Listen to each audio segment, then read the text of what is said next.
नमस्कार मेरे प्यारे दोस्तों। आज हम ऑडिट कोड का दूसरा चैप्टर लेकर आ गए हैं और आप लोगों के साथ इसे सीखने का प्रयास करेंगे और ये देखेंगे कि इसमें चीज़ें या जो जनरल ऑडिट रूल्स है वो कैसे लिखा गया है। मेरे प्यारे दोस्तों, आप सभी को बता दूं कि डिफेंस अकाउंट कोड से रिलेटेड एक लेक्चर हो चुका है जो ऑलरेडी अपलोड कर दिया गया है और ये दूसरा लेक्चर है, दूसरा चैप्टर भी है जिसमें आपको हम लोग कोशिश करेंगे, सीखेंगे इसमें पढ़ने के लिए कि general principles and rules of audit. Simple जो चैप्टर है वही बताता है जनरल प्रिंसिपल्स। जहाँ कहीं भी जनरल वर्ड आ जाता है मतलब सामान्य, मतलब उनकी संख्या बहुत ज़्यादा हो जाती है। ये तो हमें सामान्य सिद्धांत पढ़ना है और नियम पढ़ना है किसके, ऑडिट के, यानी कि लेखा परीक्षा। ऑडिट यानी कि पहले लेक्चर में बता चुका हूँ, एग्जामिनेशन ऑफ अकाउंट्स। जो अकाउंट्स है, अकाउंट्स किसके कहते हैं। अब अकाउंट्स को बता देता हूँ आपको कि अकाउंट्स किसको बोलते हैं। अकाउंट्स मतलब होता है recording of transactions in a chronological order. Chronological order मतलब टाइम के रेस्पेक्ट में, जैसे जैसे ट्रांजैक्शन हुआ है उसी टाइम के रेस्पेक्ट में उसको रिकॉर्ड करते जाइए, और तो उसको बोलते हैं क्रोनोलॉजिकल ऑर्डर। तो जो ट्रांजैक्शन है उस ट्रांजैक्शंस को जब हम क्रोनोलॉजिकल ऑर्डर में रिकॉर्ड कर लेते हैं तो उसको कहा जाता है अकाउंट्स, है ना। क्या बोलते हैं उसको, अकाउंट्स बोला जाता है, यानी कि क्रोनोलॉजिकल ऑर्डर में।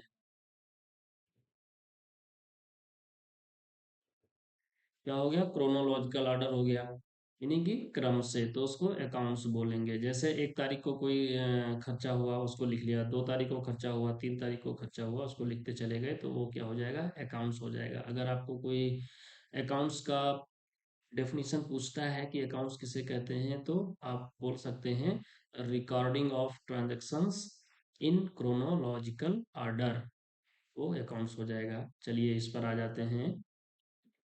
अब इसमें ये बता दूं कि दोस्तों ये चैप्टर काफ़ी बड़ा है, क्योंकि इस चैप्टर को अगर आप ठीक ठाक समझ लिए और तो बाकी चैप्टर्स को समझने के लिए सिर्फ इन्हीं रूल को स्पेसिफिक किया जाएगा। यानी कि अगर आप गाड़ी चलाना सीख गए तो बेसिकली किसी पर्टिकुलर रोड पे चलाना कैसे है वो आप वहाँ चला लोगे। नॉर्मल अगर आपको टर्न, गाड़ी को टर्न करना आता है तो किसी पर्टिकुलर कॉर्नर पे कैसे टर्न करोगे वो आराम से कर ले जाओगे आप। तो इस जो चैप्टर है ये काफी बड़ा है, बहुत सारी चीजें इसमें बताई जाएंगी। तो आपको घबराना नहीं है कि ये इतना बड़ा चैप्टर है, इसको कैसे समझेंगे, सारा इतना कठिन होगा। कुछ कठिन नहीं है। ऑडिट तो पहली बात कुछ कठिन ही नहीं है, सिर्फ इसमें क्या लगाना होता है ऑडिट में, कॉमन सेंस, स्मार्ट सेंस।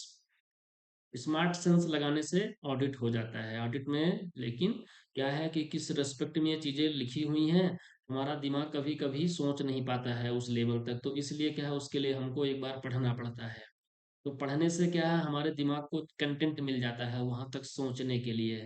तो इसलिए हम इस किताब को पढ़ रहे हैं। Otherwise common sense, smart sense या यानी कि ऑडिट करने का जो कैपेबिलिटी है वो ह्यूमन में इनबिल्ट होता है, जरूरत नहीं होती है।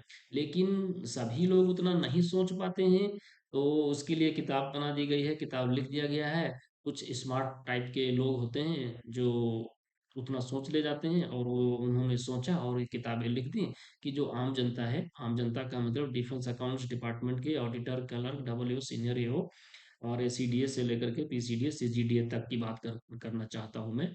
हमारा मतलब भारतीय जनता या पूरी संसार की जनता से नहीं है, डिफेंस अकाउंट डिपार्टमेंट की जनता से है। तो इसमें हम इतनी सारी चीज़ों को पढ़ेंगे, ये आप लोग देख लीजिएगा। और इंट्रोडक्शन पहले लिखा है, the primary function of audit is to verify the accuracy and completeness of accounts. यानी कि primary function of audit, audit का जो मुख्य उद्देश्य वो क्या है, दो चीज है। एक्यूरेसी यानी कि जो ट्रांजैक्शन है, जो अकाउंट्स है वो एक्यूरेट होना चाहिए, मतलब सही होना चाहिए। जैसे ट्रांजैक्शन हुआ 10 रुपए का, उसमें लिखा है 11 रुपए, तो गलत हो गया। तो यानी कि जितने का ट्रांजैक्शन हुआ उतना ही होना चाहिए, तो उसको बोलेंगे एक्यूरेसी। और दूसरा चीज क्या है, completeness of accounts. Total 10 transaction हुआ, आपने उसमें 9 ही लिखा है, तो वो कंप्लीट नहीं है।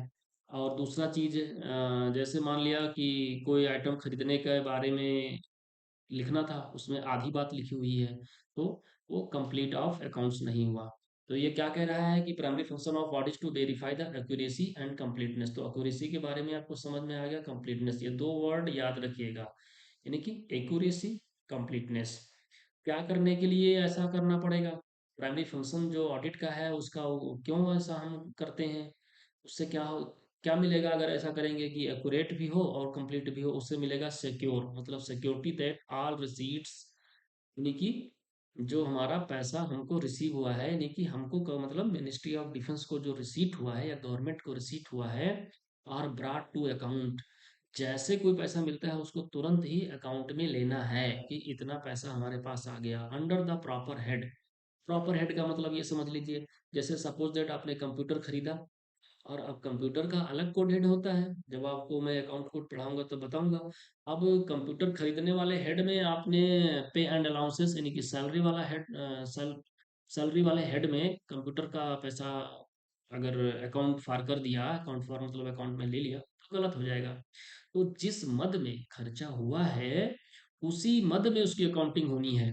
तो इसलिए बोल रहा है कि एक्यूरेसी होना चाहिए, कंप्लीटनेस ऑफ अकाउंट होना चाहिए। किस लिए? क्योंकि रिसीट्स को तुरंत अकाउंट फॉर किया जा सके, दैट ऑल एक्सपेंडिचर। अब यहाँ एक्सपेंडिचर की बात आ गई। All expenditure and disbursements, expenditure मतलब खर्चा, डिसबर्समेंट जो पैसे हम डिसबर्स करते हैं, यानी कि संवितरण करते हैं। डिसबर्समेंट्स का हिंदी होता है संवितरण। उतना कठिन याद करने की जरूरत नहीं है, लेकिन मुझे स्पेशली दोनों भाषाओं को एक साथ पढ़ने समझने में बहुत मजा आता है, इसलिए मैं बता रहा हूँ। डिसबर्समेंट्स का मतलब संवितरण। तो are authorised.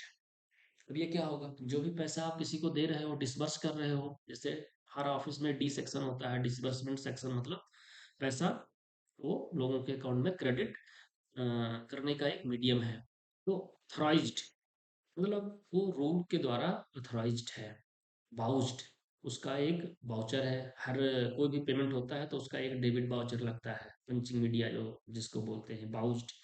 Correctly classified, correctly classified का मतलब यही हो गया कि कंप्यूटर खरीदा गया, कंप्यूटर के हेड में यानी कि आईटी के हेड में पैसा बुकिंग होना चाहिए।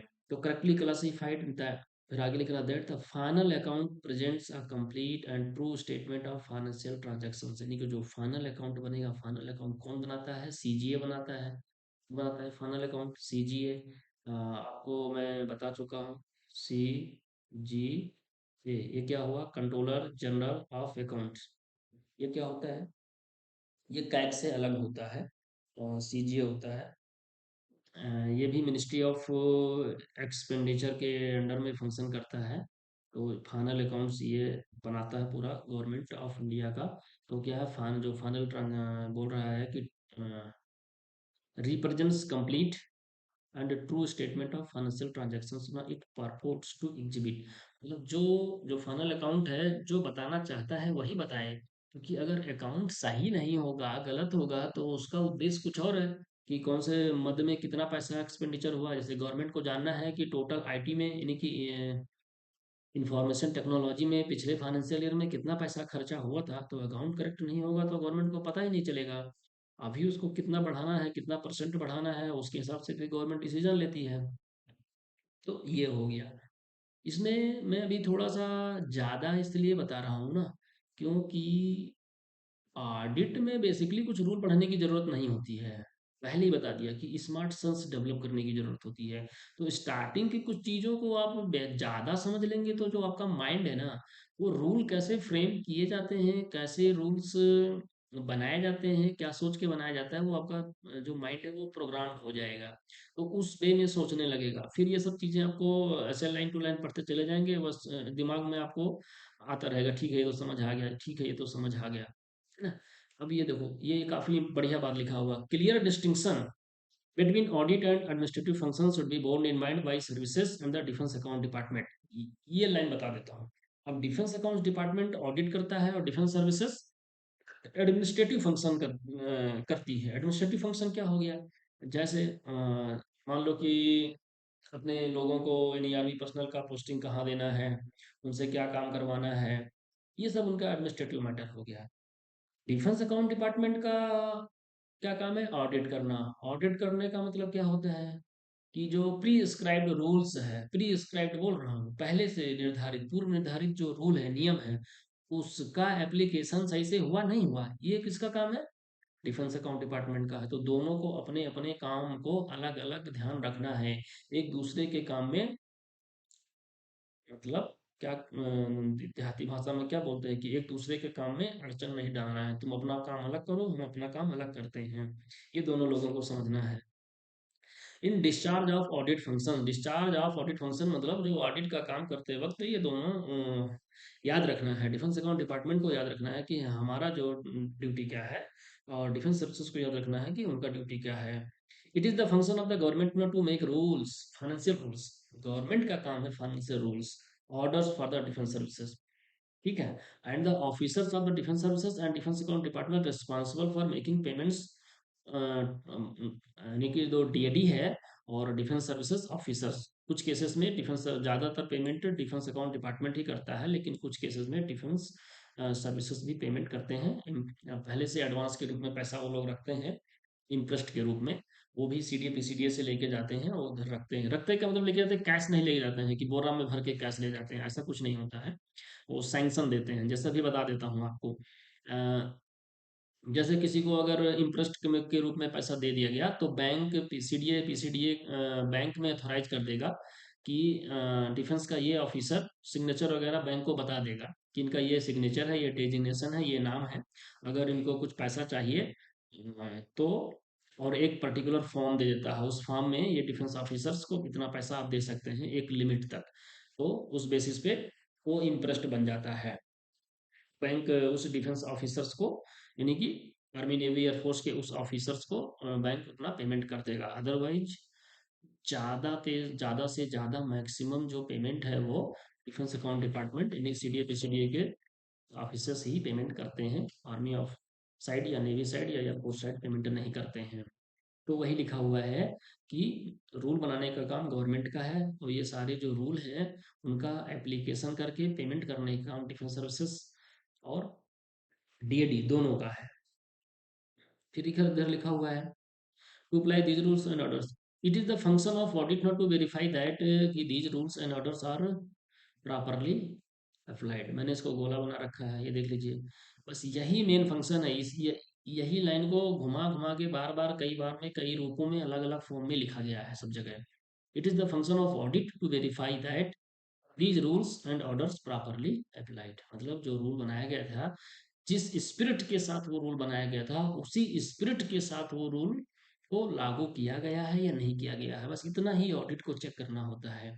आगे लिखा है it is not the function of audit to prescribe what such rules and order shall be. मतलब ये ऑडिट का काम नहीं है कि रूल क्या होना चाहिए या रूल कैसा होगा, और to interfere with their administrative application. और जो भी रूल बना है, उस रूल का जो एडमिनिस्ट्रेटिव एप्लीकेशन है वो डिफेंस सर्विसेज देखेंगे।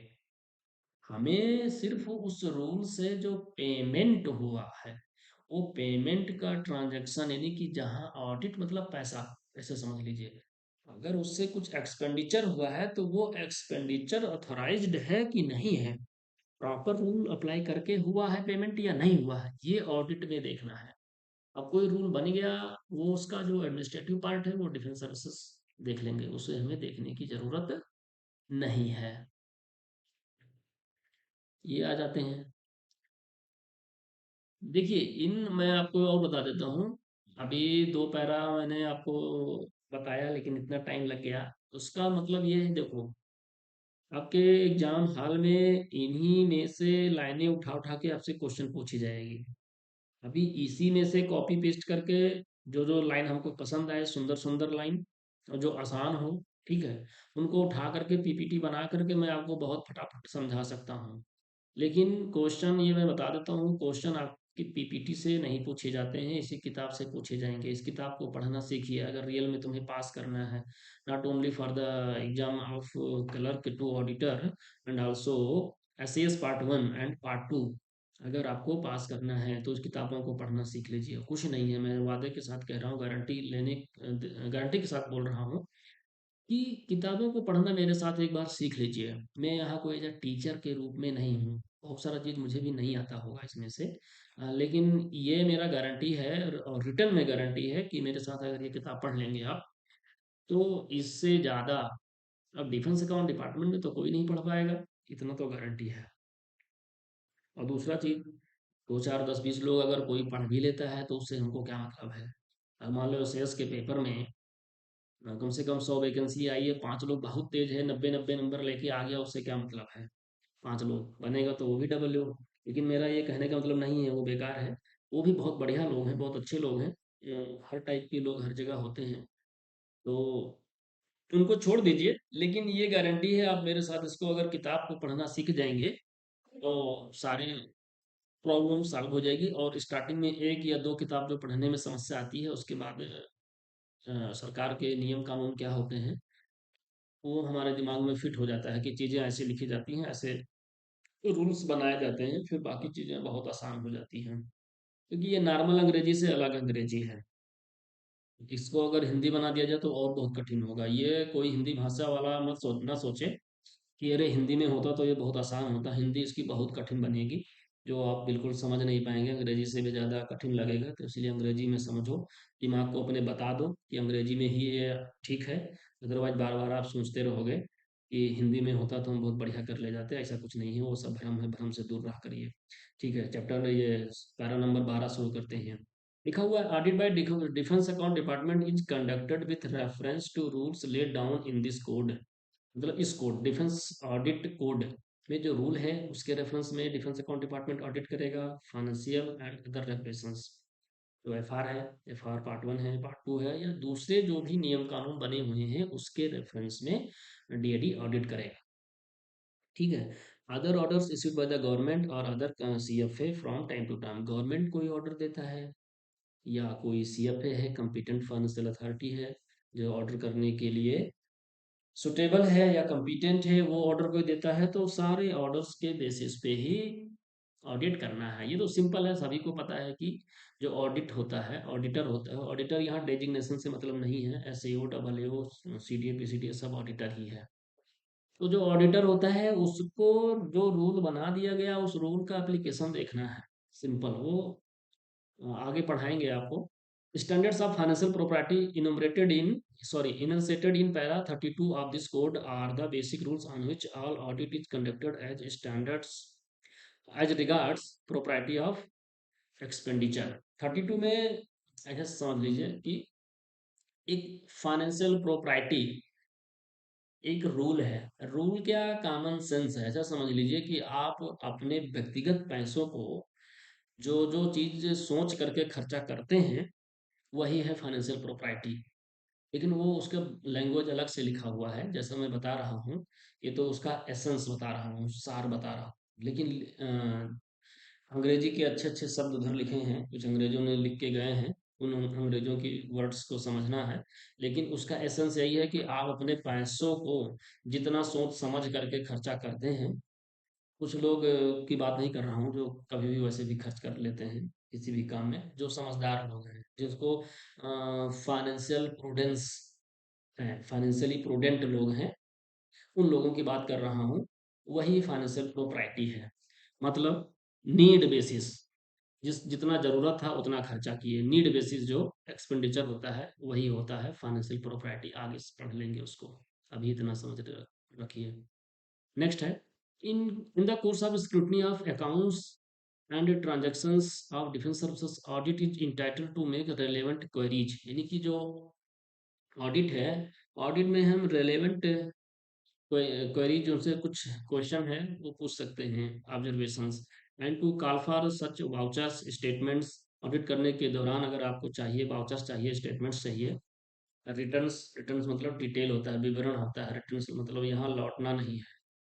रिटर्न्स का मतलब होता है जैसे इनकम टैक्स रिटर्न्स, तो इनकम टैक्स डिटेल विवरण, ठीक है। And explanation in relation to them as it may consider necessary in the interest of proper discharge of its duties. Audit को अगर लगता है कि हमारे ड्यूटी को प्रॉपर डिस्चार्ज के लिए कुछ डिटेल्स चाहिए, वाउचर्स चाहिए, स्टेटमेंट्स चाहिए, तो वो मांग सकते हैं आप। All queries and observation should be couched in a language किस लैंग्वेज में उसको बनाना है, कोर्टियस होना चाहिए एंड इम्पर्सनल होना चाहिए। इसका क्या मतलब है, ये इंपॉर्टेंट है, ये पूरा लाइन इससे उठा के पूछ लिया जाता है। और फिल इन द ब्लैंक्स के टाइप में पूछा जाएगा तो कोर्टियस और इम्पर्सनल ब्लैंक कर दिया जाएगा। इम्पर्सनल का पहले कोर्टियस बता देता हूँ। कोर्टियस का मतलब ये होता है कि पोलाइट, है ना, पोलाइट वे में लिखा जाएगा और विथ रेस्पेक्ट, सम्मान के साथ लिखा जाएगा। इम्पर्सनल का मतलब किसी व्यक्तिगत नाम, जैसे मान लो कि कोई सीईओ है, कर्नल है, तो कर्नल के नाम से नहीं, उसके जो ऑफिस का नाम है, ऑफिस के नाम पे लिखा जाएगा, उसके नाम पे नहीं पूछ लिया जाएगा, क्योंकि कोई व्यक्ति के बारे में नहीं होगा बात, इम्पर्सनल होगा। इसीलिए कभी गवर्नमेंट का लेटर पढ़ो या ऑफिस का जो करस्पॉन्डेंस आप पढ़िए, तो जो बढ़िया लिखते हैं, जिनकी ड्राफ्टिंग अच्छी होती है, हमेशा पैसिव वॉइस में लिखा जाता है। पैसिव वॉइस में आपको सबको पता है कि लास्ट के सेंटेंस के लास्ट में आता है बाई। जैसे the thief was caught by police, तो बाई वाला हटा देते हैं यहाँ गवर्नमेंट लेटर में। क्यों? क्योंकि पैसिव वॉइस में लिखेंगे और बाई हटा देंगे आप उसको, नहीं तो वो पर्सनल हो जाएगा। इम्पर्सनल करने के लिए बाई हटा देते हैं, तो ऐसे लिखा जाता है, इट इज सीन दैट। अब कौन देखा ये नहीं पता है ना, उसको नहीं लिखेंगे। तो इसका कहने का मतलब इम्पर्सनल, ये याद रखिए, इम्पर्सनल होगा और कोर्टियस। आगे है, in auditing defence services accounts, audit should not make होना इंडिपेंडेंट इंक्वायरी होना from the personnel of the defence services. इसका क्या मतलब है, आप मान लो यूनिट में गए हैं, अब यूनिट में ऑडिट करने गए आप किसी जवान को बुला करके उसके बारे में पूछते हैं कि आपका सीईओ साहब कैसे ऑडिट करते हैं, कैसे खर्चा करते हैं, ऐसा नहीं कर सकते हैं। आप अलग से कोने में बुला करके पूछ रहे हैं, वो ठीक नहीं है। आप इंडिपेंडेंट इंक्वायरी नहीं कर सकते, ये आप याद रखिएगा, समझ के रखिएगा। एज न such action would amount to मतलब होता है equal to an encroachment of the functions of the administrative authorities. Encroachment मतलब अतिक्रमण है, उनके जो एडमिनिस्ट्रेटिव फंक्शन है ना, एडमिनिस्ट्रेटिव अथॉरिटीज के एक्शन पे आ जाएगा। पहले हम आपको बता दिए हैं कि एडमिनिस्ट्रेटिव फंक्शन और ऑडिट फंक्शन ये दोनों सेपरेट होना चाहिए। सबको अपना अपना हद याद रहना चाहिए कि हमारी बाउंड्री कहाँ है, लिखा हुआ है। Audit should confine itself, audit should confine itself, अपने आप को कन्फाइन रखना चाहिए, सीमित रखना चाहिए। Calling upon the administrative authorities to furnish any information. Administrative authorities, जो भी एडमिनिस्ट्रेटिव अथॉरिटी है, कौन होगा, डोमिसाइड में जाएंगे सीओ होगा, या उससे नीचे जो भी अथॉराइज्ड हो। और डीआरडीओ में जाएंगे तो उधर भी जो भी लैब का हेड, या मतलब हर ऑफिस में अपना एडमिनिस्ट्रेटिव हेड होते हैं। टू फर्निश एनी इन्फॉर्मेशन, कोई भी इंफॉर्मेशन आप ले सकते हैं दैट में भी रिक्वायर्ड होना, जरूरत पड़े, in case of difficulty it should confer with these authorities ना to the best means of obtaining the information which it requires. अगर कोई आप ऑडिट कर रहे हैं, कोई डिफिकल्टी होती है, तो उनसे आप इंफॉर्मेशन ले सकते हैं। It should confer with, confer with का मतलब होता है कि आप कोई डिसीजन लेने से पहले डिस्कस कीजिए। ठीक है, दीज अथॉरिटीज, तो उन अथॉरिटी, कोई भी आपको, जैसे आपको कोई डिफिकल्टी आया कि ये ट्रांजेक्शन कैसे हो गया या पेमेंट कैसे हो गया, तो आप उनसे डिस्कस कर सकते हैं। एडमिनिस्ट्रेटिव अथॉरिटीज से अथॉराइज्ड पर्सन होता है, उनसे आप बात कर सकते हैं, फिर आप डिसीजन लेते हैं, क्योंकि कभी आप अपने मन से गलत डिसीजन ना ले लें, इसलिए जरूरी होता है यह। अगला बात पढ़ते हैं, audit responsibility of PCD CDA. PCD CDA का जो ऑडिट रिस्पॉन्सिबिलिटी है, लेखा परीक्षा की जिम्मेदारी है, उसके बारे में क्या लिखा है। पीसीडी सीडीए इज रिस्पॉन्सिबल होना थ्रू द सीजीडीए, देखो इसके, CGDA to the secretary defence finance, financial advisor. आपको बताया था कि सेक्रेटरी डिफेंस फाइनेंस और एफएडीएस एक ही व्यक्ति है, लेकिन उसको अलग अलग दो नाम होता है ना। बताया था कि जो एफएडीएस होता है वो, इसका डुअल कैपेसिटी, मैंने आपको बताया था कि जो एफएडीएस है, इसको डुअल कैपेसिटी होता है। वो आप लोग रिकॉल करने का कोशिश कीजिएगा, बहुत ही इंपॉर्टेंट है। आपको वहाँ सीजीडीए के बारे में बताया था कि वो प्रिंसिपल अकाउंटिंग ऑफिसर है। और इसके बारे में बताया था कि एक मिनिस्ट्री ऑफ फाइनेंस का, मिनिस्ट्री ऑफ फाइनेंस का ये क्या है, प्रिंसिपल रिप्रेजेंटेटिव है। ठीक है, और डिफेंस एक्सपेंडिचर के लिए क्या है, चीफ अकाउंटिंग ऑफिसर है। और इसको आप याद करिएगा, पिछले लेक्चर में बहुत बढ़िया इसको समझाया था, ये काफ़ी अच्छा है, लोग भूल जाते हैं बार बार। तो इसका क्वेश्चन आता है और कलर टू ऑडिटर एग्जाम में तो पक्का आएगा, जहाँ तक मेरा अनुमान है। कोई अच्छा पेपर बनाने वाला आया तो जरूर पूछेगा। तो सीडीए पीसीडीए किसको रिस्पॉन्सिबल है, एफएडीएस को रिस्पॉन्सिबल होते हैं। फाइनेंशियल एडवाइजर डिफेंस सर्विसेज यहाँ नहीं लिखा है, ये एफएडीएस है। तो ये किसको आपसे सवाल पूछा जाता है कि जो सीडीए पीसीडीए है किसको रिस्पॉन्सिबल है, रिस्पॉन्सिबल टू, तो एफएडीएस को थ्रू सीजीडीए। जैसे कैबिनेट सबने जो है तैयारी करने के दौरान पढ़ा है कि जो कैबिनेट होती है वो लोकसभा के प्रति जिम्मेदार होती है ना, तो ये वही चीज है कि जो सीडीए पीसीडीए हैं वो रिस्पॉन्सिबल टू एफएडीएस है थ्रू सीजीडीए। क्यों? क्योंकि एफएडीएस के बिहाफ पर सीजीडीए काम कर रहा है, और सीजीडीए जो एफएडीएस है सीजीडीए के माध्यम से अपना काम करवा रहे हैं, सीजीडीए सारे सीडीए पीसीडीए के माध्यम से अपने काम करवा रहे हैं, तो सारा जो जो कोई भी रिस्पॉन्सिबल है सब एफएडीएस को है। मेन मेन पर्सन यही है, लेकिन ये एक आदमी है, बाकी सब मिलके इसका सपोर्ट करते हैं हम। Ministry of defence finance for the audit of the portion of the receipts and expenditure of defence services ना that is interested to him. ये क्या क्या कह रहा है, एमओडी फाइनेंस। एमओडी फाइनेंस कौन, मतलब एफएडीएस जो हेड करता है एमओडी फाइनेंस को। जो रक्षा मंत्रालय है, रक्षा मंत्रालय में एक विंग है एमओडी फाइनेंस, वहीं पर रहता है, और इसी का हेड कौन होता है, एफएडीएस होता है।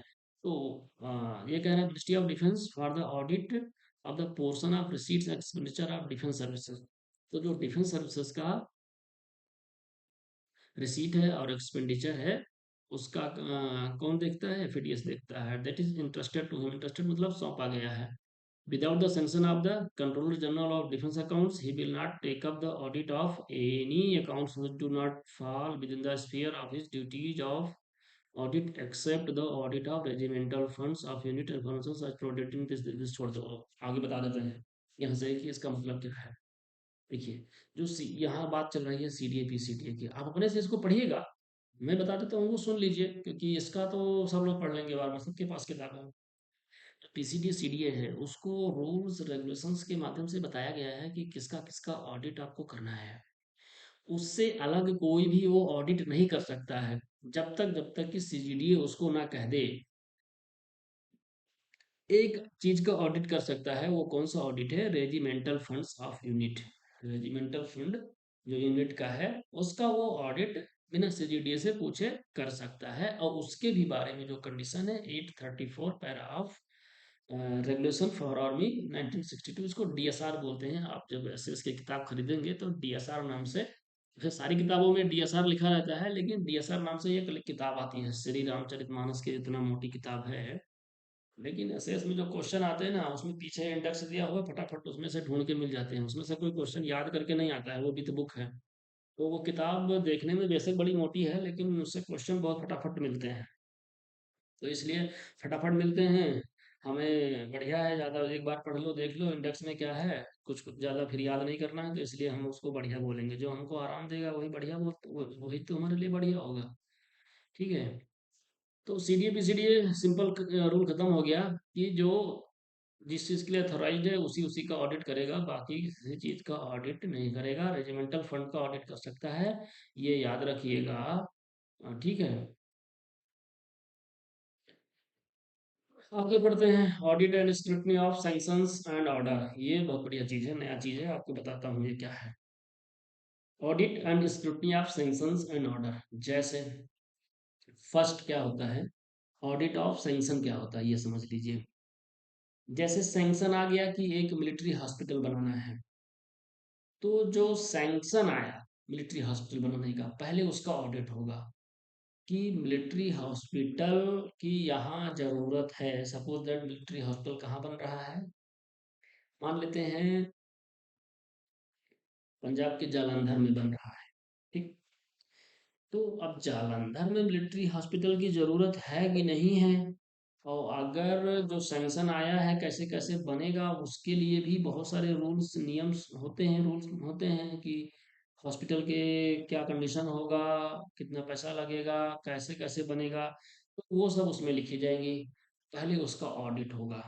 अब सपोज दैट ये हो गया कि हाँ ठीक है, यहाँ जरूरत भी है, और हॉस्पिटल बनाने के लिए जो जो रूल्स हैं वो सब फॉलो हुआ है, और जो अथॉरिटी, मान लो सपोज दैट 2000 करोड़ रुपया लग रहा है, अब 2000 करोड़ का सेंक्शन कौन अथॉरिटी दे सकता है, इसके लिए डेलीगेशन डीएफआर होता है, डेलीगेशन ऑफ फाइनेंशियल रूल्स, उसमें दिया हुआ है कि कौन सेंक्शन देगा, उस बुक में उठा के देखा जाएगा कि हाँ सेंक्शन कौन दे सकता है, फिर देखा गया कि हाँ सेंक्शन जो सुटेबल ऑफिसर है वही दिया है, यानी कि जो कॉम्पिटेंट ऑफिसर है वही दिया है। अब सैंक्शन का ऑडिट हो गया, ठीक, कि सैंक्शन ठीक है, चलो हॉस्पिटल बनाते हैं। अब हॉस्पिटल बनना चालू होगा, तो एक दिन में तो बनेगा नहीं, लंबा टाइम लगेगा, उसमें बहुत सारे एक्सपेंडिचर आएंगे। तो अब जो वो एक्सपेंडिचर होगा, 10 लाख 20 लाख या बीच बीच में होते रहेंगे, उसका अलग से ऑडिट होगा। ठीक है, तो वो क्या हो गया, एक्सपेंडिचर ऑडिट हो गया। और ये जो सैंक्शन आया कोई काम करने के लिए, इसका भी ऑडिट होगा। तो यही पहले हम अभी इस हेडिंग में हम क्या पढ़ने जा रहे हैं, audit and scrutiny of sanctions and orders. अब कोई ऑर्डर निकाल दिया कोई, अब वो ऑर्डर जो पहले से रूल्स बने हुए हैं या स्टैंडर्ड्स ऑफ फाइनेंशियल प्रोप्राइटी है, उससे कंट्रावीन ना हो, उसका उल्लंघन ना करता हो ऑर्डर्स, ये भी देखना है। ऐसे कोई गलत ऑर्डर साइन करके दे दिया तो वो गड़बड़ है ना। तो बाकी जैसे जो पहले से ऑर्डर्स हैं, या अभी जैसे आप लोग को बताया स्टैंडर्ड्स ऑफ फाइनेंशियल प्रोप्राइटी, मतलब फाइनेंशियल प्रूडेंट पीपल अपना पैसा कैसे खर्च करता है, या कॉमन, इसमें किताब में लिखा हुआ कॉमन ऑर्डिनरी मैन, या कॉमन ऑर्डिनरी फाइनेंशियल नॉलेज, मतलब सामान्य जो आर्थिक नॉलेज, आर्थिक सिद्धांत का जो नॉलेज रखता है, कॉमन सेंस रखता है, वो अपने पैसे को कैसे खर्च करता है, वही है फाइनेंशियल प्रॉपर्टी। एग्जैक्ट वर्ड लिखे हैं, आगे वो देख लेंगे। इसमें कुछ घबराने की जरूरत नहीं है कि इतना कठिन कठिन वर्ड याद होगा कि नहीं होगा, कुछ कुछ तो ऑब्जेक्टिव रहेगा, आप पढ़े रहेंगे 2 3 बार तो आप उत्तर दे ले जाएंगे। बाकी जहाँ एस सी एस में लिखना है वो किताब से टीपना है, वो और आसान है, इसमें कुछ कठिन नहीं है। जो लोग डर रहा है कि सब्जेक्टिव हो गया, वो गलत डर रहा है। ऑब्जेक्टिव से ज़्यादा आसान सब्जेक्टिव होगा। ऑब्जेक्टिव में तो कैसे कैसे पेपर बना था, जो लोग एग्जाम दिए हैं पेपर 1 और पेपर 7 में, उनसे पूछ लीजिए या खुद पेपर देख लीजिए, आपको पता लग जाएगा कौन ऑब्जेक्टिव आसान है कि सब्जेक्टिव आसान है। कुछ लोग दूसरे चीज़ों का डाउट करते हैं, पेपर मार्किंग वगैरह का, तो करने की ज़रूरत नहीं है, क्या होगा वो बात की बात है। चलिए आगे बढ़ते हैं। Sanction and orders which are not applicable to defense services issued by the Government of India and various Government of India and various defense organizations with the concurrence of Ministry of Defence are communicated by them direct to the PCDA CDA। ठीक है, यानी कि government of India और कौन, देखो एक ये government of India हो गया, और जो डिफेंस ऑर्गेनाइजेशंस हैं, वो जो भी ऑर्डर देंगे, सैंक्शन देंगे, वो डायरेक्टली किसके पास आएगा, सीडीए पीसीडीए के पास आएगा। यहाँ लिखा हुआ है डायरेक्ट टू, ये वाला चीज समझिए।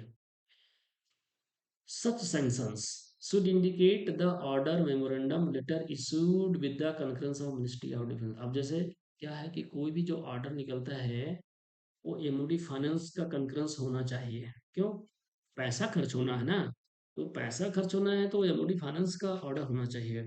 और बता देते हैं, कोई जैसे ऑफिस में हम लेटर नंबर लिखते हैं, तो ऐसे मिनिस्ट्री कोई अप्रूवल देती है ना, उसमें ईओ नंबर लिखा जाता है। ठीक है, ईओ नोट या ईओ नंबर लिखा जाता है।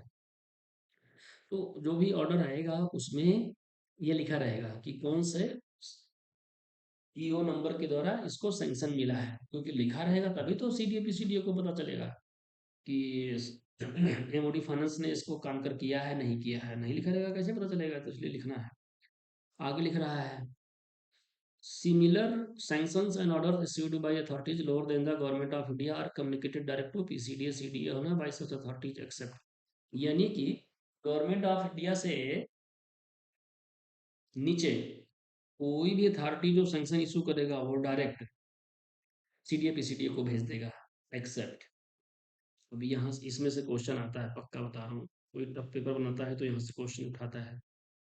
अब चीफ ऑफ आर्मी स्टाफ है, चीफ ऑफ आर्मी स्टाफ है, ये गवर्नमेंट ऑफ इंडिया से नीचे है, लेकिन चीफ ऑफ आर्मी स्टाफ अगर कोई सैंक्शन दे रहा है, तो उसको चीफ ऑफ आर्मी स्टाफ को भेजना चाहिए जनरल सिद्धांत के अनुसार। जैसे यहाँ मैंने पढ़ा कि similar sanctions and orders issued by the authorities lower than the government of India are communicated direct. तो गवर्नमेंट ऑफ इंडिया से नीचे कोई अथॉरिटी है तो डायरेक्ट पीसीबीसीडी को भेजना चाहिए। अब यहाँ chief of army staff government of India से नीचे तो है, लेकिन direct chief of army staff नहीं भेजता है उसको, फिर कौन भेजता है, आर्मी हेडक्वार्टर का जो रेस्पेक्टिव ब्रांच है वो भेजता है। ये आपको समझने की जैसे आप इसको क्यों समझना है? क्योंकि आप सामान्य सिद्धांत पढ़ लिए कि गवर्नमेंट ऑफ इंडिया से नीचे कोई भी अथॉरिटी है वो डायरेक्ट सीडीए पीसीडीए को भेजेगा। और चीफ ऑफ आर्मी के सैंक्शन से एक ऑर्डर आया था, उसमें आर्मी हेडक्वार्टर का एक ब्रांच भेजा था। अब आप जाके ऑब्जेक्शन लगा दो कि ये तो डायरेक्ट नहीं आया। इसलिए इसको समझना जरूरी है कि इन तीन केसेस में any authority lower than government of India direct नहीं भेज के तीनों का अलग अलग कौन भेजेगा वो लिखा हुआ है। ये जरूर याद रखो ये वाला, क्योंकि सबसे आसान ये है, ये थोड़ा दोनों ये और ये थोड़ा कंफ्यूजन कंफ्यूजन टाइप में रहता है, लेकिन इसको याद रखो। पहले क्या याद रखो, ऊपर ये पूरी पैरा का कहानी बताता हूँ। पहले ये याद रखो कि गवर्नमेंट ऑफ इंडिया और जो वेरियस डिफेंस ऑर्गेनाइजेशंस हैं, वो भी कोई भी सैंक्शन आएगा तो उसमें एक तो मिनिस्ट्री ऑफ डिफेंस फाइनेंस का कंकर्स के लिए ये लिखा होगा, और डायरेक्टली सीडीए पीसीडीए को जाएगा। और लोअर गवर्नमेंट जो लोअर अथॉरिटीज हैं, यानी लोअर का मतलब गवर्नमेंट ऑफ इंडिया से जो लोअर अथॉरिटीज हैं, वो भी डायरेक्ट भेजेंगे। ठीक है, सीडीए सीडीए को। लेकिन ये तीनों के केस में अलग हो जाएगा। क्या अलग हो जाएगा? चीफ ऑफ आर्मी स्टाफ यानी कि आर्मी हेडक्वार्टर का हेड, वो कोई संक्शन देगा तो आर्मी हेडक्वार्टर का कोई ब्रांच है, जैसे जीएस ब्रांच है, जनरल स्टाफ ब्रांच है, और एक डायरेक्ट मूवमेंट से लॉजिस्टिक्स से रिलेटेड एक ब्रांच है, एक एजी ब्रांच है। एजी ब्रांच मतलब जो रूल नियम बनाता है। तो डिफरेंट डिफरेंट ब्रांचेज है, सारे ब्रांचेज मुझे याद नहीं है, आपको भी याद करने की जरूरत नहीं है। ठीक है, ये यूपीएससी का पेपर नहीं है कि जो है जितना याद कर लोगे उतना कंपटीशन में आगे निकल जाओगे, आईएएस मिल जाएगा ना तो आईआरएस मिल जाएगा, ऐसा कुछ नहीं है। तो कौन भेजेगा आर्मी इस रिस्पेक्ट में? आर्मी हेडक्वार्टर के ब्रांचेस भेज देंगे। और नवल के केस में क्या होगा? चीफ ऑफ नवल स्टाफ मतलब नेवी हेडक्वार्टर का जो हेड है। ठीक है, जैसे सीडीए पीसीडीए ऑफिस का हेड कौन होता है? CDA PCDA. ऐसे जो नेवी हेडक्वार्टर है उसका हेड कौन है? चीफ ऑफ नवल स्टाफ है। तो वो कोई भी सैंक्शन जो देगा तो उसको सीडीए पीसीडीए तक कौन भेजेगा? Authorities empower to sign on his behalf, यानी कि चीफ ऑफ नवल स्टाफ के बिहाफ पर जो एम्पावर्ड है साइन करने के लिए, उनसे आएगा। और ईयर के केस में क्या होगा कि चीफ ऑफ ईयर ने उनके यहाँ एक ऑर्डर निकला होगा, पावर डेलीगेट कर दिया होगा कि जैसे मान लो चीफ ऑफ ईयर स्टाफ का 50 लाख का पावर है कोई भी चीज सेंक्शन देने का, तो वो पावर डेलीगेट कर दिए किसी आइटम से रिलेटेड, बता दिए कि इस आइटम से रिलेटेड ये पावर इनको दिया जाता है, उस आइटम से रिलेटेड वो पावर उनको दिया जाता है, ऐसा एक ऑर्डर बन जाएगा। ठीक है, उसके वो साइन कर देगा, यानी कि ईयर में डेलीगेटेड पावर रहेगा और पावर टू साइन होगा नवल में, और आर्मी में जो उनके ब्रांचेज हैं वो डायरेक्टली भेज देंगे। ठीक है, और बाकी जितनी भी any authorities lower than the government of India, वो डायरेक्ट सीडीए पीसीडीए को भेजेंगे। आप एक दो बार पढ़िएगा आपको समझ में आ जाएगा। पढ़ना तो पड़ेगा यार, एक दो बार ऐसे थोड़े हो जाएगा। अभी देखो, sanction accorded by ministry of defence, simple, अब इतना कुछ पढ़ने की जरूरत नहीं है। जो मिनिस्ट्री ऑफ डिफेंस है in their capacity as local government. अब लोकल गवर्नमेंट मतलब गवर्नमेंट ऑफ इंडिया से नीचे हो गया। आप कॉमन चीज समझो, अलग अलग चीजों को समझने से बहुत ज्यादा कंफ्यूजन होता है। तो मिनिस्ट्री ऑफ डिफेंस जब लोकल गवर्नमेंट के रूप में काम करते हुए कोई ऑर्डर देगा, सैंक्शन देगा, तो इसका मतलब वो गवर्नमेंट ऑफ इंडिया से नीचे हुआ, लोअर हुआ। तो डायरेक्टली सीडीए सीडीए को आ जाएगा ऑर्डर, वो will be communicated direct to CGDA by the ministry of defence. और फिर सीजीडीए से कहाँ आ जाएगा? सीडीए पीसीडीए को। सच sanctions will be viewed as sanctions issued by the authorities lower than the government of India and will be subject to audit by principal controllers। ठीक है, ये वाला क्या लिख दिया आप, इसको बता देते हैं।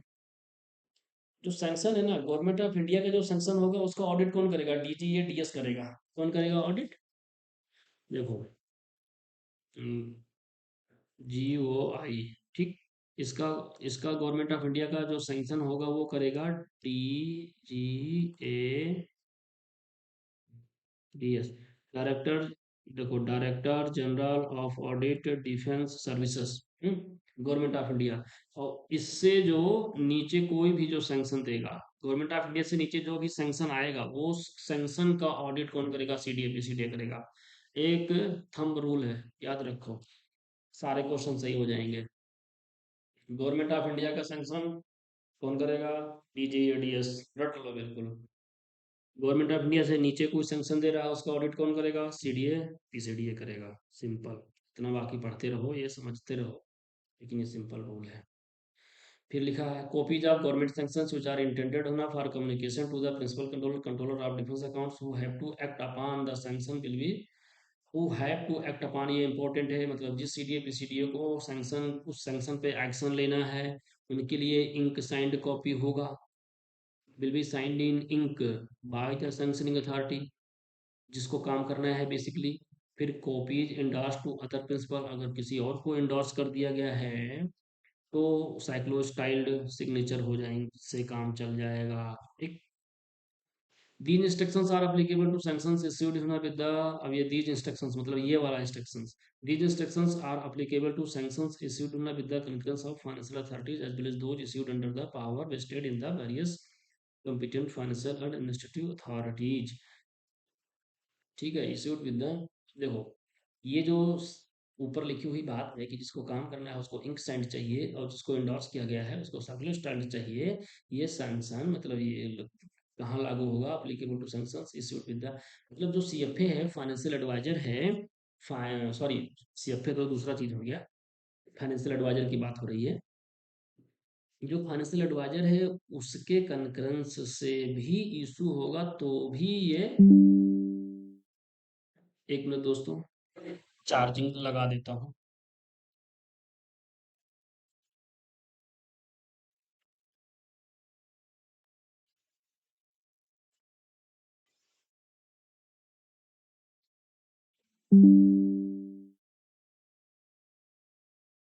हम्म,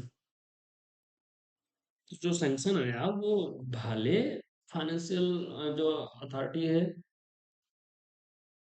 उसका कंकरेंस है तो भी इंक साइंड होगा, जिसको काम करना है, जिसको एंडोर्स होगा उसको साइक्लोस्टाइल्ड होगा।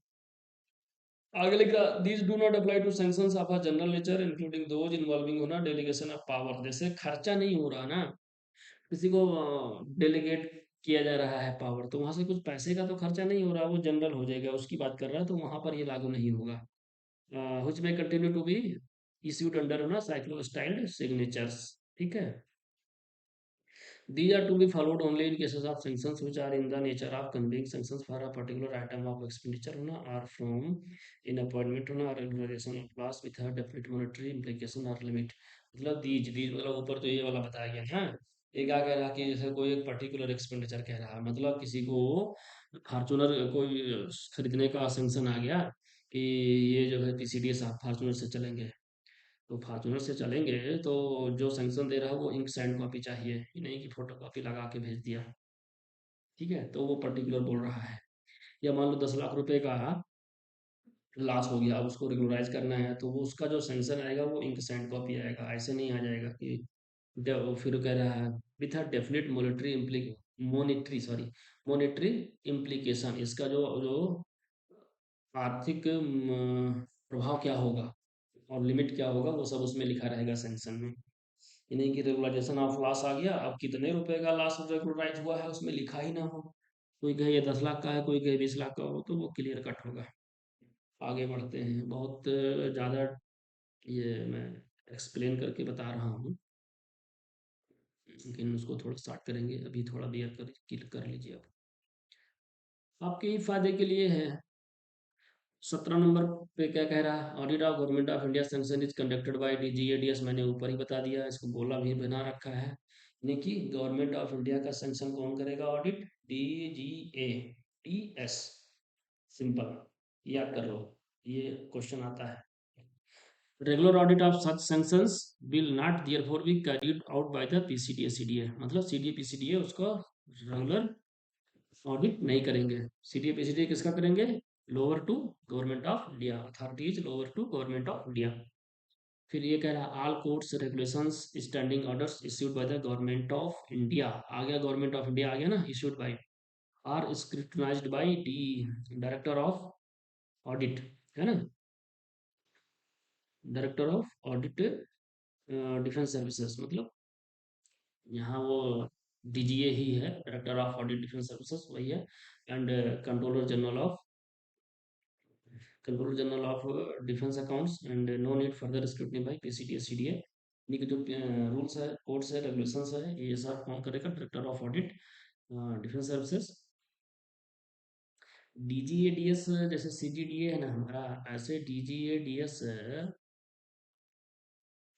सीएजी का एक विंग है। जैसे सीएजी में पोस्ट एंड टेलीकम्युनिकेशन होता है, सोशल एंड जनरल सेक्टर होता है, रेलवे का एक के लिए उसका एक अलग विंग है, ऐसे डिफेंस के लिए अलग विंग है। उसको कौन हेड करता है? डीजीएडीएस करता है। तो डीजीएडीएस के नीचे काम करते हैं डायरेक्टर ऑफ ऑडिट बहुत सारे। तो डिफरेंट डिफरेंट उनके वहाँ विंग बना हुआ है। तो ये जो कोड्स हैं, रेगुलेशंस हैं, स्टैंडिंग ऑर्डर्स हैं, स्टैंडिंग ऑर्डर्स मतलब परमानेंट ऑर्डर, स्टैंडिंग, ठीक है, उसको director of audit defence services और सीजीडीए ऑडिट कर देंगे। सीडीए पीसीडीए को देखने की जरूरत नहीं है। अब उसको किसी किसी को कंफ्यूजन होगा कि कौन कौन करेगा। देखो सिंपल, गवर्नमेंट ऑफ इंडिया को कौन करेगा? डीजीएडीएस कर देगा। कोड्स मतलब ओएम बना रहा है, हम लोग कुछ रेगुलेशन बना रहा है, स्टैंडिंग ऑर्डर बना रहा है, इसका सबका कौन करेगा? सीजीडीए, ठीक है, सीजीडीए कर देगा। और director of audit defence services ये लोग कर देंगे। सिंपल, तुम इतना याद रखो, ज़्यादा मत समझो, इतना समझ लो। Government of India DGADS lower, दूसरा authorities lower to government of India CDA audit करेगा, ये आगे लिखा हुआ है। Audit of all sanctions orders affecting defence services issued by the authorities lower than government of India, ठीक है। Controller and auditor general and Controller General of Defense Accounts devolves on the PCDA CDA concerned, and such audit must be carried out होना before audit is conducted on the transactions arising from such sanctions and orders। ये क्या कह रहा है? पहले ही बता चुका हूं मैं। ये कह रहा है कि जो सैंक्शन होगा वो सीडीए पीसीडीए ऑडिट कर लेगा। कह रहा है बिफोर, ये इंपॉर्टेंट है, before audit is conducted on the transactions arising from such sanctions. Military hospital का कहानी बताया था। तो मिलिट्री हॉस्पिटल का जो सैंक्शन मिला उसको ऑडिट कर लेना है। कब? जबकि उस ट्रांजैक्शन अराइज हो, एक्सपेंडिचर हो, उससे पहले ही उसका सैंक्शन का ऑडिट हो जाना चाहिए। ऐसे कोई भी सैंक्शन है तो उसका पहले ऑडिट हो जाना चाहिए। पेमेंट होने से, एक्सपेंडिचर जनरेट होने से पहले ही उसका ऑडिट होना जरूरी है। आप जब कोई पेमेंट करते हैं तो ये इंश्योर करना जरूरी है कि जो सैंक्शन है उस सैंक्शन का ऑडिट हो चुका है। अगर उसका ऑडिट नहीं होगा, मतलब ऐसे समझ लिया घर बन रहा है, दीवार उठा ही नहीं है, ठीक है। ये थोड़ा मैं देसी उदाहरण दे के बताता हूँ, उसमें ज़्यादा समझ में आता है। The fact that sanction accorded by the administrative authorities at armed forces headquarters under the financial powers vested in them under the rules in financial regulations, other rules and regulations or orders may have been concurred by the financial authorities at those headquarters. तो उस हर army headquarter के लिए एक IFA होता है, defence accounts department की तरफ से। कोई भी यूनिट है छोटा से छोटा, उसके लिए भी एक आईएफए होता है, इंटीग्रेटेड फाइनेंशियल एडवाइजर। तो उनका कोई ऑर्डर है, सैंक्शन है, ठीक है, तो उनका कंकरेंस, आईएफए का कंकरेंस होना चाहिए। लेकिन उसका मतलब ये नहीं है कि आईएफए का कंकरेंस अगर हो दिया हुआ है तो सीडीए पीसीडीए को उस सैंक्शन का ऑडिट नहीं करना है, वही लिखा हुआ है। does not relieve the PCDA CDA of their responsibility for the audit of these sanctions as financial concurrence does not connote in audit of sanctions। Financial concurrence है, इसका मतलब ये नहीं है कि सैंक्शन का ऑडिट नहीं करना है, ठीक है। फाइनेंशियल कंकरेंस के बाद ही उधर से सैंक्शन आएगा, लेकिन सैंक्शन सही है उसको स्क्रूटिनाइज करना है, सारे रूल्स कन्फर्म टू है, कर रहा है नहीं कर रहा है, ये सारा चीज देखना है। 1 मिनट वेट कीजिएगा।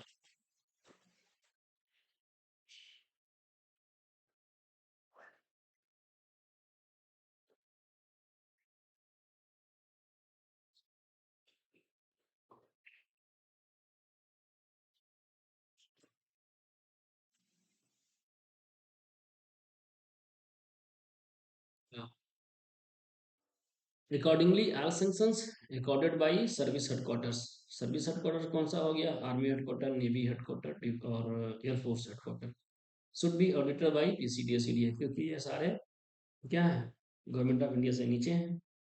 सीडीए पीसीडीए ऑडिट करेगा। तो सवाल पूछ लेगा कि sanction issued by the army headquarter या DRDO should be audited by CDA PCDA DG या डीएस, ऐसे करके पूछ लेगा, कैग कुछ भी।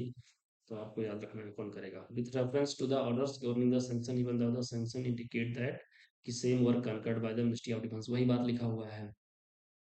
कोई भी जो आईएफए है ना, इंटीग्रेटेड फाइनेंशियल एडवाइजर, तो उसका कंकरेंस है तब भी उसका सैंक्शन होना है। ये कॉमन रूल है, उसी को बार बार घुमाते हैं लोग लिख रहे हैं। और देखो, किताबें जो बनी है ये पेपर के लिए नहीं है, गलती ना हो जाए एक्सपेंडिचर में उसके लिए है, तो इसलिए बार बार लिख रहा है। अदरवाइज इसमें किताब की जो लंबाई चौड़ाई है ना वो 1/3 हो सकती है, लेकिन किताब लिखी है काम करने के लिए, परीक्षा के लिए नहीं है, लेकिन सवाल इसमें से आएगा इसलिए इसको पढ़ना है। अब इसका कोई स्टार्ट समरी तो बना के देगा नहीं, इतना कौन फुर्सत में बैठा है। तो इसी को पढ़ लो, बढ़िया भी है, बार बार पढ़ने से चीजें याद हो जाएंगी। फिर ये देखो ब्लैक में लिख दिया है, these sections not having been accorded by the government of India are not auditable by DG, Director General of Audit Defense Services। मतलब गवर्नमेंट ऑफ इंडिया से नहीं है, उससे नीचे वाले हैं, तो डीजीडीएस का ऑडिट नहीं करेगा, डीजीडीएस की बेइज्जती की हो जाएगी। इतना वो बोलेगा इतना छोटा छोटा काम करूंगा मैं, क्योंकि वो कॉन्स्टिट्यूशनल बॉडी है। ठीक है। फिर कह रहा है नोट 2 देख लीजिए, लिखा है eight micro level, CDA PCDA मतलब छोटे लेवल पे वो है ना ये। Audit of sanction by PCDA will be an effective tool to carry out risk analysis of individual procurement proposals। अब सीडीए पीसीडीए को ऑडिट करते हैं, तो जितना माइक्रो लेवल पे कोई चीज काम होगा, मतलब फाउंडेशन लेवल पे, उस पे उतना ही रिस्क, जो किस चीज में रिस्क है ना वो कम से कम होगा। मतलब यहाँ जो प्रोक्योरमेंट प्रपोजल है उसमें गलती होने के चांस कम होंगे। जैसे एक सेक्शन में ऑडिटर डब्ल्यू सीओ, तो जितना ऑडिटर चेक कर सकता है डब्ल्यू नहीं कर सकते। डब्ल्यू जितना चेक कर सकता है, एक्सटेंट की बात कर रहा हूँ, उतना एसईओ नहीं कर सकता है। एसईओ जितना चेक कर सकता है इंचार्ज नहीं कर सकता ना, इंचार्ज मतलब ऑफिस का इंचार्ज। तो माइक्रो लेवल पे ज्यादा जांच कर सकते हैं, क्योंकि जितना लेवल बढ़ाएंगे ना उतना उनके पास काम का क्वांटिटी बढ़ता चला जाता है। और जितना आप बॉटम पर आएंगे, जैसे एसईओ पे 2-3 सेक्शन होगा, डब्ल्यू पे 1 या 2 सेक्शन होगा, और ऑडिटर पे उस सेक्शन का 1/3 1/4 काम होगा। तो जितना नीचे आएंगे उतना काम का क्वांटिटी कम होता जाएगा, इसलिए वो ज़्यादा चेक कर सकता है। ठीक है। तो micro level individual procurement proposals and to provide ना assurance that all laid down procedures have been followed, मतलब वो सीधे सीधे बता देगा कि सारे जो प्रोसीजर्स हैं वो फॉलो कर लिए गए हैं। Para number 19, all expenditure of public money which is not authorised by the regulation और other orders require the sanction of government of India. बहुत इंपॉर्टेंट बात है, याद कर लीजिए। ऐसा कोई एक्सपेंडिचर हो गया जिसके लिए कोई ऑर्डर नहीं है या रूल ही नहीं बना, ऐसा एक्सपेंडिचर हो गया, तो गवर्नमेंट ऑफ इंडिया का सैंक्शन चाहिए उसके लिए। याद कर लीजिए, सवाल खूब आता है। आगे इसी चीज का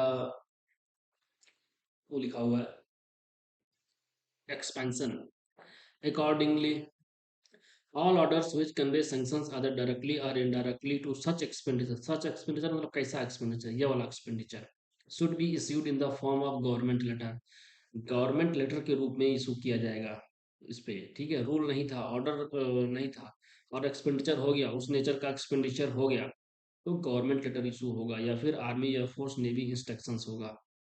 ये पूछा जा सकता है, गवर्नमेंट लेटर या आर्मी नेवी एयरफोर्स इंस्ट्रक्शंस के रूप में इशू किया जाएगा। The PCDA CDA should not act on any letter issued by the branches of the armed forces headquarters, hmm, unless appropriately issued in the form of government letter। मतलब CDA PCDA को जब तक उस पर कोई कार्रवाई नहीं करना है, जब तक government letter army navy air force navy instructions के रूप में ना इशू किया जाए, तब तक उस पर एक्शन नहीं लेना है। कोई कोई ये सोच रहा होगा ये हमको कैसे पता चलेगा कि government letter army navy air force instructions उसका फॉर्म कैसे है। वो आप जब काम करेंगे तो पता चल जाएगा। यहाँ परीक्षा हाल में ये नहीं पूछा जाएगा कि आपको 4-5 लेटर का प्रारूप दिखा करके कि देखो इसमें से कौन सा गवर्नमेंट लेटर है। इसमें जो शब्द लिखे हुए हैं शब्द को समझ लो, शब्द का उत्तर दे दो, वहीं से पास हो जाओगे, बाकी काम कर लोगे। नहीं समझ में आएगा 5 आदमी को फोन मिला लोगे। तुम्हारे ऑफिस में कैसे होता है ये, आजकल तो बहुत आसान है, व्हाट्सएप ग्रुप बना रहता है, पूछ लो सबसे। अगला para number 20, the sanctions and orders effecting financial transactions may be broadly divided into 3 cases. यानी कि जो सैंक्शन है या ऑर्डर है, ठीक है, उसको बेसिकली 3 पार्ट्स में बांट सकते हैं। जैसे रूल्स एंड जनरल ऑर्डर्स। अब ये क्या है रूल्स और जनरल ऑर्डर्स, यही समझ लीजिए। एक रूल बना दिया गया किसी चीज के लिए, जैसे आपने पढ़ोगे जीएफआर जनरल फाइनेंशियल रूल्स 2017, तो उसमें पूरे भारत में फाइनेंस से रिलेटेड एक रूल बनाया गया है कि वो कोई भी सामान कैसे खरीदना है, कैसे एक्सपेंडिचर होना चाहिए। तो ये रूल्स हो गया, जनरल ऑर्डर हो गया। दूसरा ग्रांट्स एंड अप्रोप्रिएशंस, किसी चीज के लिए ग्रांट मिल गया, है ना, ग्रांट मतलब कुछ पैसे मिल गया, या किसी हेड में जैसे सपोज दैट रोड बनाने के लिए पैसा दे दिया गया, ग्रांट आ गया, या अप्रोप्रिएशन आ गया। पैसे अप्रोप्रिएशन मतलब पैसे को बांटना डिफरेंट डिफरेंट हेड में से, ठीक है। एक ये हो सकता है। दूसरा सैंक्शंस के रूप में, और दूसरा सैंक्शंस टू एक्सपेंडिचर, जो हमने मिलिट्री हॉस्पिटल का उदाहरण देके पढ़ा कि वो वैसा रूप में हो सकता है। तो कोई भी जो ऑर्डर होगा ये 3 रूप में ही डिवाइड हो सकता है, ये आप पैरा नंबर 20 याद रखिएगा। और आगे सैंक्शंस के बाद एक्सपेंडिचर पढ़ेंगे। जैसे लिखा भी है सैंक्शंस टू एक्सपेंडिचर, अब मिलिट्री हॉस्पिटल का सैंक्शन आया तो एक्सपेंडिचर तो होगा ना। ग्रांट्स आया है, अब वो ग्रांट्स के बाद एक्सपेंडिचर होगा, उससे भी होगा। और सामान्य तो ये 3 चीज याद रखिएगा। अब ऊपर कह रहा है 21 में कह रहा है कि all such rules order should be scrutinized to see. अब आज यही खत्म करते हैं, बाकी आगे कल देखेंगे।